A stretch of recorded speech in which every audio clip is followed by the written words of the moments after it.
People will doubt you, ignore you, and even laugh at you until the day you walk in and they can't ignore you anymore. That day starts when you stop watching them and start focusing on yourself. Most people spend their lives chasing approval, comparing themselves, and trying to prove their worth to the wrong audience. But here's the truth. The loudest statement you will ever make isn't in your words, it's in your results. And results come when your attention shifts from them to you. Today, we're diving into the exact ways to focus on yourself so deeply that you shock everyone who ever underestimated you. If you truly want to transform your life and make every doubter eat their words, you need to hear every single one of these 10 powerful shifts, miss even one, and you'll miss the magic. How to guard your energy like a treasure every day. You wake up with a limited supply of energy. Think of it like a phone battery. You start at 100%, but with every unnecessary argument, every toxic conversation, every distraction, your battery drains. And unlike your phone, you can't just plug in for a quick recharge. Energy is one of the most valuable resources you have in life, and yet most people give it away carelessly like loose change. Guarding your energy is not about avoiding people or locking yourself in a room. It's about becoming highly selective about what, who, and where your mental, emotional, and physical power flows. Every yes you say to something meaningless is a no to something that could have changed your life. You have to start by identifying your energy thieves. They come in many forms. A friend who always complains but never changes, a family member who only calls to talk about problems, a social media feed that makes you feel smaller with every scroll, or even your own habit of overthinking things you can't control. These thieves are subtle. They don't show up with a mask and a bag like in the movies. They show up as small moments that, over time, leave you mentally exhausted and spiritually empty. Guarding your energy means becoming ruthless with boundaries. And here's the thing, boundaries aren't about controlling other people. They're about controlling your own access to them. You can't change someone's behavior, but you can change your exposure to it. If someone keeps draining you, limit your time with them. If a certain habit keeps draining you, remove it from your life. Yes, it will be uncomfortable. People will question it. They might even accuse you of being selfish. But here's a truth most people don't talk about. Self-care often looks selfish to those who are benefiting from your lack of boundaries. You also have to protect your mental energy from constant noise. The world is designed to distract you. Notifications, emails, endless videos, the pressure to respond instantly to every message, every ping, every buzz. Every alert is a hook pulling your attention away from what truly matters. The solution is simple but powerful. Turn off unnecessary notifications, check your phone on your schedule, and reclaim the ability to focus deeply on one thing at a time. Physical energy matters just as much. You can't be at your best if you're running on junk food, no sleep, and endless coffee. What you eat, how you move, and how you rest directly affects how much you can give to the world. Guarding your energy means fueling your body with respect, not neglect. And don't forget your emotional energy. Every time you try to please everyone, every time you seek validation from others, you're handing out pieces of yourself that you may never get back. Start saying no without feeling the need to explain yourself. Start walking away from situations that drain your spirit, even if it means walking alone for a while. Think about the people you admire most: leaders, creators, innovators, athletes. They're not available to everyone at all times. They protect their time, their focus, and their emotional space like it's gold. Because it is. They know that their best work, their deepest growth, and their most powerful moments happen when their energy is directed with intention, not scattered by distraction. Guard your energy like a treasure, because it is the currency you use to create your future. Spend it with purpose, spend it wisely, and refuse to waste it on anything that doesn't move you toward the life you want. 2. How to turn solitude into your superpower. Most people run from solitude because they mistake it for loneliness. They think being alone means being unwanted or unloved. But there's a hidden truth: solitude is not emptiness. It's the most powerful space you can ever step into, because in solitude, the noise stops and you can finally hear your own voice.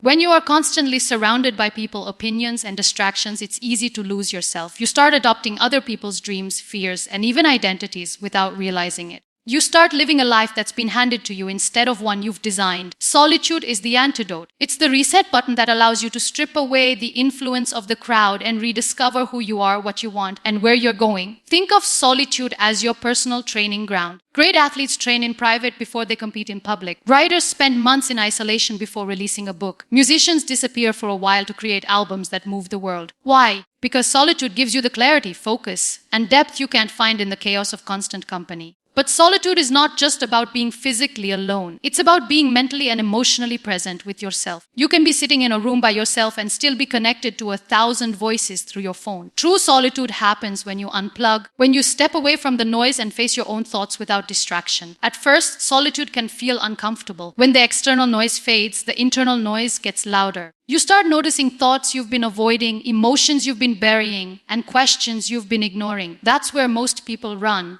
They fill the silence with more noise. But if you stay with it, if you allow yourself to sit in that discomfort, you will start uncovering answers you didn't know you were looking for. In solitude, you'll begin to hear your own inner voice more clearly. You'll notice what excites you, what drains you, and what you truly value. You'll start identifying the goals that are yours, not ones borrowed from society's checklist. This is where you gain the power to make decisions that align with your truth instead of chasing what looks good to everyone else. Solitude also strengthens your resilience. When you learn to enjoy your own company, you become less dependent on external validation. You stop fearing being alone because you know you can stand on your own. This independence is magnetic. It draws the right people and opportunities into your life because you're no longer operating from a place of neediness. To make solitude your superpower, you have to create intentional spaces for it. It could be a morning ritual where you spend the first hour of the day without your phone. It could be a weekend each month where you step away from social activities to reflect, plan, and recharge. It could be a simple daily walk without music or podcasts, just you and your thoughts. Use this time to journal, to brainstorm, to dream without limits. Use it to visualize where you want to be in the next year, the next 5 years, and beyond.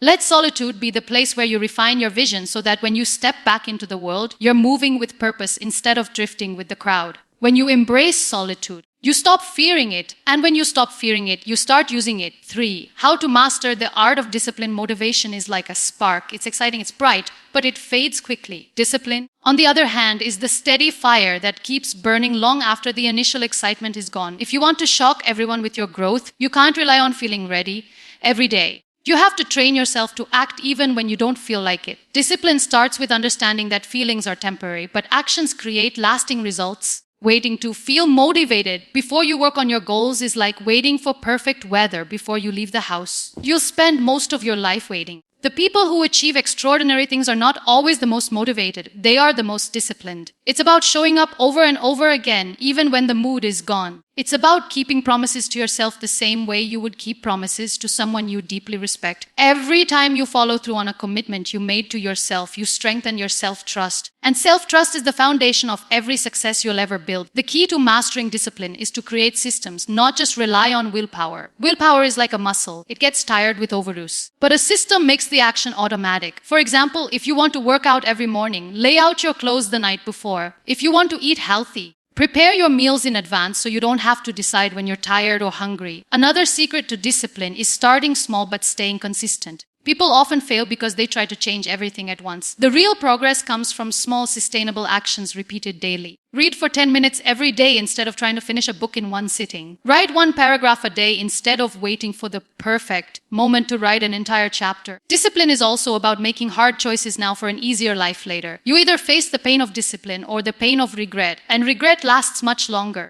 When you train your mind to choose the harder right over the easier wrong, you build a life that reflects your highest potential. 4. How to upgrade your environment for growth. Your environment is more than just the space around you. It's the people you interact with, the energy you absorb, and the habits your surroundings encourage. You cannot expect to grow if you are constantly surrounded by things and people that keep you small. Just like a plant needs the right soil, sunlight, and water to thrive, you need the right environment to reach your potential. The first step to upgrading your environment is becoming aware of its influence. Look around your life, your home, your workspace, your social circle. Are these places and people inspiring you to do better, or are they keeping you in cycles you've outgrown? If your surroundings constantly distract you, drain you, or tempt you into old habits, they're not built for your next level. Your physical space matters more than you think. Cluttered spaces often lead to cluttered minds. Organizing your surroundings isn't just about aesthetics. It's about creating a space that supports focus, creativity, and peace. If you're working toward big goals, your space should reflect it.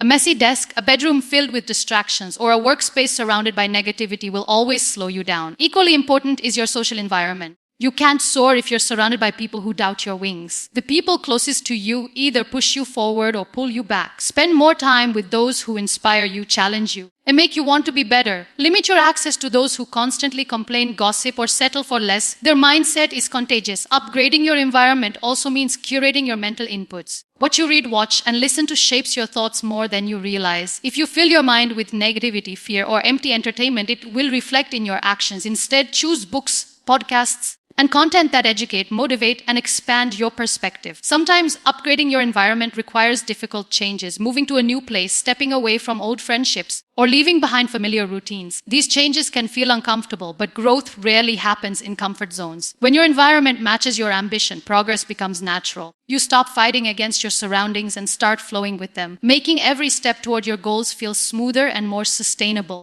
5. How to build skills that make you unstoppable. Opportunities don't come to those who simply wait. They come to those who prepare. The fastest way to shock everyone is to develop skills so sharp that people can't overlook you, no matter how much they want to. Skills are the tools that turn potential into power. They are what separate dreamers from doers, and they are the currency that never loses value. The first step in building unstoppable skills is deciding which ones truly matter for the life you want to live. Not all skills are equal. Some give you leverage, the ability to achieve more with less effort. Communication, problem solving, adaptability, leadership, creativity. These are core skills that will serve you in any field. On top of that, identify the specialized skills your goals demand. If you want to start a business, learn marketing, sales, and negotiation. If you want to be a creator, master storytelling, editing, and audience building. Once you know what to learn, commit to a system of practice. Mastery doesn't come from occasional bursts of effort. It comes from consistent, focused repetition. Treat skill building like a workout. Schedule it, track your progress, and push yourself beyond your comfort zone. Even 15 to 30 minutes of practice every day compounds into a level of expertise that will set you apart. Another key is learning from those who have already mastered what you want to learn. Read their books, study their strategies, and if possible, work under their guidance. The right mentor can save you years of trial and error by showing you the shortcuts and avoiding common mistakes. Don't be afraid to start small or be bad at something in the beginning. Every expert was once a beginner. The difference is they stayed committed long enough to outgrow the awkward phase. Too many people quit because they expect quick results, but skill building is an investment. The returns come later and they last a lifetime. Finally, combine your skills. A person with one strong skill is good, but a person who blends multiple skills is unstoppable. When you can write well, speak confidently, solve problems creatively, and adapt quickly, you become the person people turn to when it matters most. 6. How to break free from comparison. Comparison is one of the fastest ways to drain your confidence and slow your progress. It's a trap that convinces you that you're behind, not enough, or somehow less worthy than others. In reality, the problem isn't that other people are doing well. The problem is that you're measuring your life with someone else's ruler. When you compare yourself to others, you're only seeing the highlight reel, never the full story. You see their promotions, but not the nights they doubted themselves. You see their vacations, but not the sacrifices they made to get there. You see their perfect photos, but not the 100 failed attempts before that. Social media has made this even worse. You can now compare yourself to thousands of people in minutes, each showing you the most polished, edited version of their lives. The first step to breaking free from comparison is realizing that your journey is yours alone. No two people start at the same place, had the same resources, or face the same challenges. Comparing your chapter 3 to someone else's chapter 20 is unfair to yourself. You're not falling behind. You're on your own timeline. Shift your focus from competition to inspiration. Instead of seeing someone's success as proof that you're failing, see it as proof that it's possible. If they can do it, so can you. In your own way, on your own terms. Let other people's achievements fuel your belief, not fuel your insecurity. Another key is learning to measure progress against yourself, not against others. Keep track of your own wins, no matter how small, and compare where you are today to where you were yesterday, last month, or last year. Did you learn something new? Did you make a habit stick? Did you push through a challenge you would have avoided before? That's progress and it deserves recognition. Be aware of the environments that trigger comparison. If certain people, accounts, or situations consistently make you feel inadequate, limit your exposure. This doesn't mean avoiding challenges. It means protecting your mental space so you can focus on your own growth without constant distraction. Gratitude is another powerful antidote to comparison. When you start appreciating what you have, you stop obsessing over what you don't. Write down 3 things you're grateful for every day. It shifts your perspective from scarcity to abundance,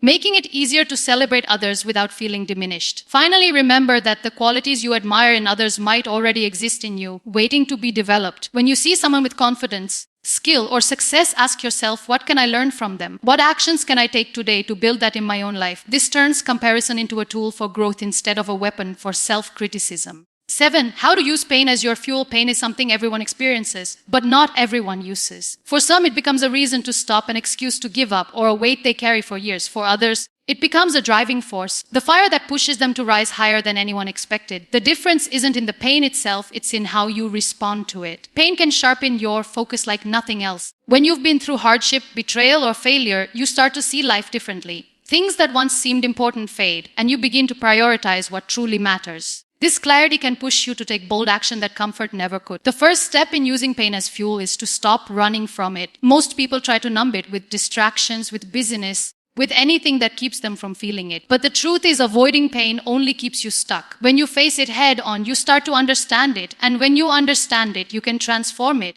Ask yourself, what can this pain teach me? Every setback carries a lesson: resilience, patience, strength, perspective. If you can extract the lesson, you take away the power the pain has over you. Suddenly, it's no longer just something that happened to you. It's something that shaped you. Pain can also become your motivation. Use the memory of a difficult moment as a reminder of why you're pushing forward. Let the thought of never wanting to feel that low again drive you to work harder, smarter, and with more purpose. Many of the most successful people in the world didn't succeed in spite of their pain. They succeeded because of it. Channel your emotions into action. If you're angry, work harder. If you're sad, create something beautiful. If you're frustrated, use that energy to solve problems you've been avoiding. Pain has an intensity to it. When directed towards something productive, it can accelerate your growth faster than anything else. 8. How to set goals that scare you into action. Most people set goals that are safe, comfortable, and well within reach. They do this because they want the certainty of achieving them. But safe goals rarely change lives. The goals that transform you are the ones that make your heart race. The ones that feel so big they almost seem impossible. A goal that scares you forces you to grow. It demands more focus, discipline, and creativity than you've ever given before. It shakes you out of autopilot and makes you show up differently every day. If a goal doesn't make you slightly uncomfortable, it's probably not big enough to move you to your next level. The first step in setting such goals is to dream without limits. Forget what's realistic for a moment. Realistic is often just another word for ordinary. Ask yourself, if I could not fail, what would I go after? This removes the mental filter that keeps you thinking small. Once you have a vision that excites and terrifies you, break it down into smaller, actionable steps. A big goal can feel overwhelming if you look at it as one giant leap. But when you break it into clear milestones, each one becomes a step you can actually take. Small wins build momentum, and momentum builds belief. It's also important to set goals that are specific and measurable. I want to be successful is vague. I want to earn $100 from my business within 2 years is specific. A clear goal allows you to track your progress, adjust your strategies, and know exactly when you've achieved it. Fear will be part of the process, and that's a good sign. Fear means you're stretching beyond your comfort zone. Instead of letting it paralyze you, reframe it as proof that you're aiming high enough. The same adrenaline that fuels fear can also fuel action if you direct it. Another key to setting scary goals is accountability. Tell someone you trust about your goal or write it in a place where you'll see it daily. The more visible it is, the harder it is to back out when things get tough. Surround yourself with people who believe in your vision and will push you to keep going when your own belief wavers. Be prepared to face resistance from others and from yourself. People may try to talk you out of it, telling you it's too risky or unrealistic. Your own mind will try to protect you by pulling you back to safety. This is where discipline, not motivation. Scary goals also require flexibility. The path won't always go as planned, and that's okay. Adjust your methods, not your mission. Be willing to learn, adapt, and try different approaches until you find what works. The bigger the goal, the more you'll have to evolve along the way. And that's exactly what makes it worth pursuing. 9. How to silence doubters without saying a word when people doubt you. Their first weapon is usually words. They'll question your abilities, mock your ambitions, or subtly remind you of every time you fail. Responding with arguments or explanations often just fuels their skepticism. The most powerful response isn't in what you say, it's in what you do. Silencing doubters without speaking starts with letting go of the need for their approval. The moment you stop living for their validation, their opinions lose their grip on you. Your focus shifts from trying to convince them to proving yourself through action. Instead of wasting energy defending your vision, channel it into building something undeniable. Work quietly, consistently, and with precision. Let your progress become the conversation. The more you produce results, the less space there is for their doubts to stand. People can argue with opinions,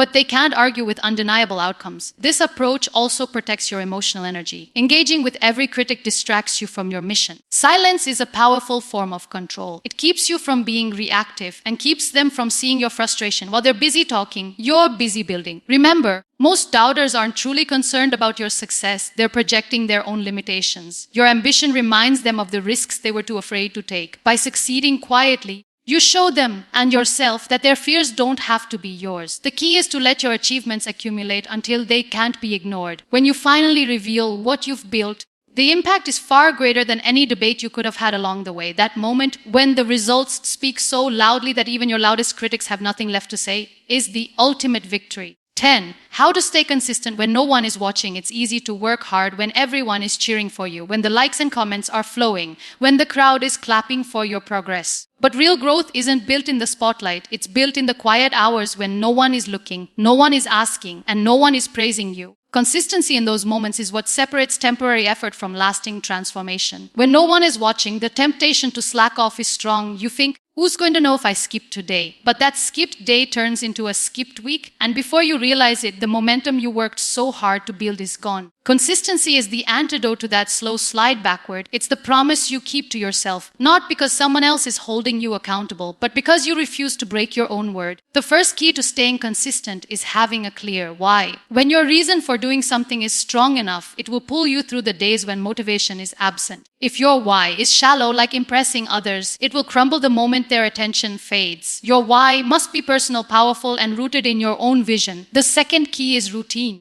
Consistency thrives on structure. Set a schedule for your habits, whether it's working out, studying, creating, or building your business. When your actions are tied to a specific time and place, they become automatic instead of negotiable. You don't have to decide every day whether or not to do them. You just do them because that's who you are. Another important element is embracing the small wins. Many people break consistency because they feel their efforts are too small to matter. But small, repeated actions compound into massive results over time. Writing 1 page a day may not seem like much, but in a year, you'll have a 365-page book. The power is in the accumulation, not the instant gratification. Discipline also means being able to push through boredom. The reality is consistent work isn't always exciting. It often involves repetition, simplicity, and doing the same thing over and over until it becomes second nature. The best performers in any field have mastered the art of finding satisfaction in the process, not just the outcome. Finally, track your progress. When you can see the evidence of your work, whether it's a streak on a calendar, a log of completed tasks, or physical changes in your body, it becomes harder to break the chain. Progress creates motivation, and motivation fuels further consistency.